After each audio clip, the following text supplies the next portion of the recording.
puesto en marcha su plan antiincendios para prevenir los fuegos forestales. Ese plan en Valencia incluye lo que vamos a ver ahora en directo. Fíjense.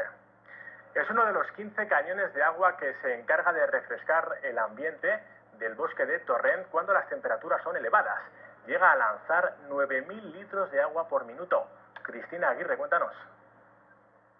Los 15 cañones forman una barrera a lo largo de 1,5 km de zona boscosa. Cuando están en marcha, como ahora, crean una especie de lluvia incesante capaz de evitar la propagación del fuego. Este pionero sistema de defensa contra los incendios forestales llamado SIDEINFO es activado por miembros de Protección Civil y agentes de la policía local, que incluso lo pueden poner en marcha a través del teléfono móvil con un SMS. Es un sistema de prevención que sobre todo se utiliza para refrescar el monte cuando hay riesgo de incendios por altas temperaturas o fuertes vientos. Los técnicos aseguran que con estos 15 cañones, este pulmón verde de Torrent está blindado al fuego y sobre todo protege a las 10.000 personas que residen entre los pinos. Es un eficaz sistema de prevención que ya se plantean instalar varios ayuntamientos en otros lugares de nuestro país.